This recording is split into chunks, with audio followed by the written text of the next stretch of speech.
Now that we have gone through the first part of the syllabus and you have an understanding of the text and some of the things, the objectives for the course and what we're going to try and accomplish during the course of the semester, I want to touch on the assignments and how we'll move through that and how you as graduate students will contribute to the course that we're taking. First of all, when we do writing in this course, as you may have experienced in some other courses, we'll follow the APA, American Psychological Association Guide for Writing. There is great text. If you don't have this, it's a great thing to get. They do have it in the library, I believe, but sometimes those publications come and go. So I would encourage you to get a copy of the APA manual. There's also great resources at in the library, in the Writing Center, the DBU Writing Center. So feel free to you can check those online as well, and you can print them off, and they give you a good guide on how to follow the APA format in writing your papers. That's the cover paper and the formatting of the paper itself, and then how you might do references at the end of the paper as well. So APA format, make sure that you write, and whenever you're doing a writing assignment, that's the guide that you follow. All right, for assignments, we have the course is basically broken down into 5 different assignments during the course of the semester, and you can read through this and get some real detail about how those each will function. And again, I'm happy to answer any questions and provide whatever support I can to you as you work through these semester by semester. Some of them will be weekly things that we do every week. Others will be things that you just do periodically. So I'm happy to help answer questions. I try to do enough assessment where students aren't just relying on 1 or 2 tests, that you have a couple different things that you do that all weigh in to help you reach your final grade and your objectives, your personal objectives for what you want to make for the course. When we have a group of students in a class, and especially when we're working both inside and outside the classroom, it's very important to keep up with deadlines. All assignments are submitted on an identified due date. It's not a free-flowing class. It's not submit when you want to. If you want to submit early and you know you're going to be really busy, that's fine. Just let me know and we'll work with that. But if assignments start getting late or behind, I can't really keep up with that many students and assignments coming in and all at one time. So if you have a very significant life event that happens during the course of the semester, I certainly understand that happens from time to time, but I want you to be as proactive as possible in trying to mitigate those things so they don't affect your schoolwork. So we're going to try and stay on schedule and get everything in on time.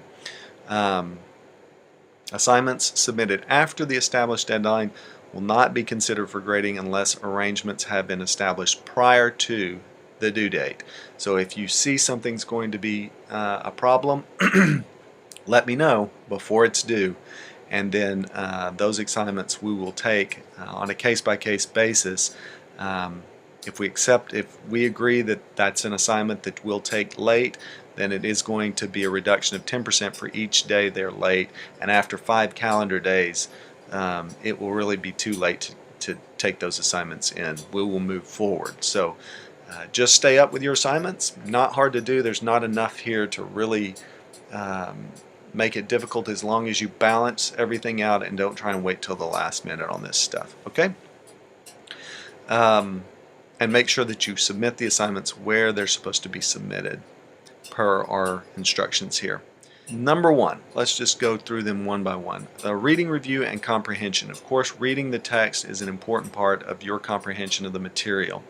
So each week you'll read the assigned text. You'll see the schedule of reading there in your syllabus, and you'll complete the discussion board activity in Blackboard. There's one for each session, 1 through 8. Sessions 9 and 10 we will meet together in class, so you won't have one for those because we will handle that through presentations that you do. But 1 through 8 you will have a discussion board question in class, or questions that you will go in and discuss the responses and be thorough. They should be thoughtful. You should use analysis and summary and conclusions, as well as a follow-up question related to the analysis. So you're going to read through the material, and you're going to let it marinate a little bit, and then write your responses to the questions, which are basically open-ended.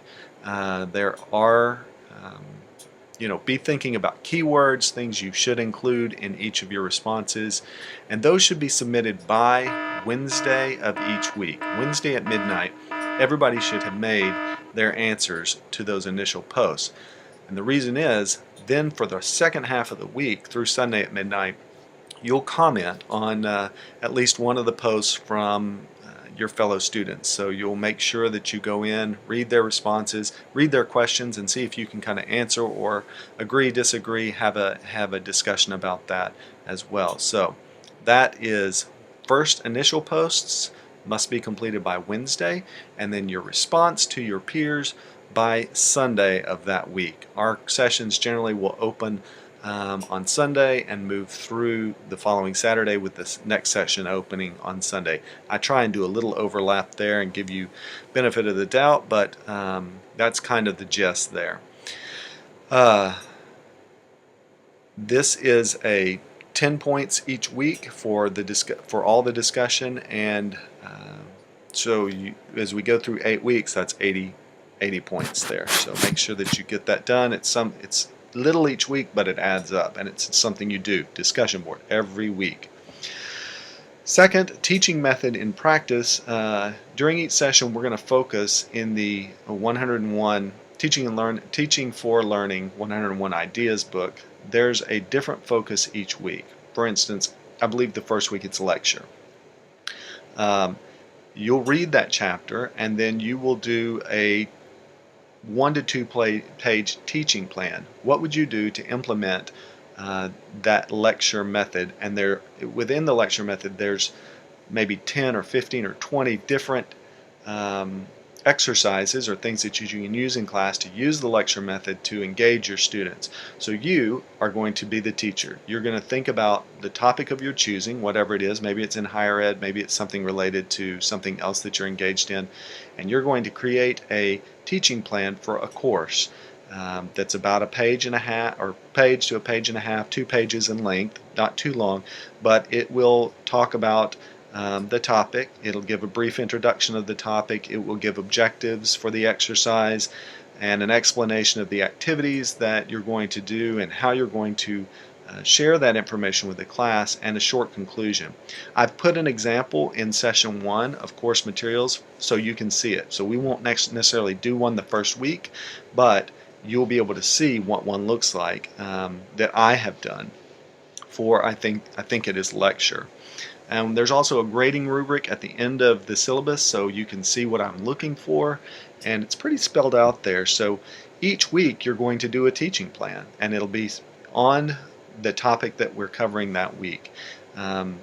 This is 20 points for each week, for a total of 140 over the course of the semester. It's important that you do well on this, because you'll see that when we get together in class on weeks 8 or for sessions 9 and 10, you'll actually use one of these, and we're going to actually play it out in class. So you'll have an opportunity to teach the material that you're and follow the plan that you've put in place. Number 3 is an article review. You are going to select an article and do a review of it, a 3 to 5 page review paper, which will include an introduction, a summary, an analysis, and a critique of the information and how it applies to teaching and learning in community colleges.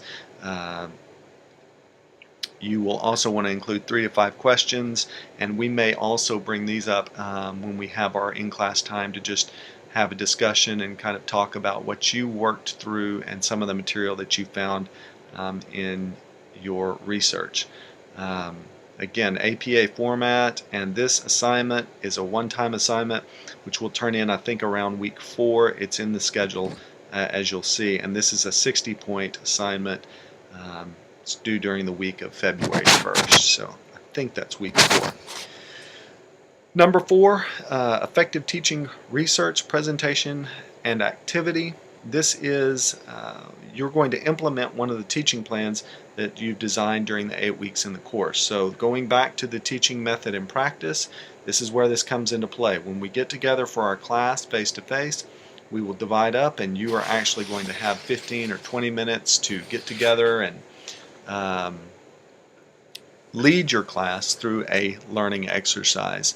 I will want you to determine which chapter it is that you're going to pick, because we want to cover all of them unless we have more students and have to double up on a few. But we want to hit at least each topic at least once. So this will be kind of a first come first serve. You pick which one you want and just let me know, and I'll assign that for you, or reserve that for you.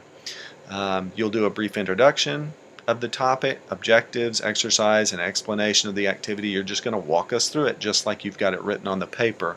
And you can, after you receive your assessment of that, once you turn it in for the initial assignment, you may want to make some adjustments. So you don't have to follow it exactly like it was initially. If you got some good feedback and you're like, oh yeah, I should switch this up a little bit, go for it. Use audio and visual enhancements, manipulatives. We want to make this one of those class experiences like you would appreciate, that the students are like really engaged in the material and enjoy what they're learning. The teaching session should be between 30 and 45 minutes in length, and we'll have a time to kind of critique and talk through it, what you liked, what you didn't like, and what your peers thought about your experience as well. There's also a grading rubric for this. I encourage you to look at that and see what you think. Attendance and participation in this class. If you turn in all assignments and all activities required for this course, you will get an extra 20 points, and they're in on time, and that's 20 points bonus for getting everything in on time and getting it all submitted correctly. Participation in class, again, we want you to be active participants. Our out of class will require about probably 3 hours plus for you to get through that material each week, and then our in class, of course, is a Monday through Friday, 8 to 5. It'll be important for you to be here for all of that. Make plans to be ready and ready to go, and we will take time to get to know each other in person and enjoy the class as it moves through. Next, we're going to look at we're going to review kind of the sessions and how this plays out on the calendar in part 3 of our syllabus review.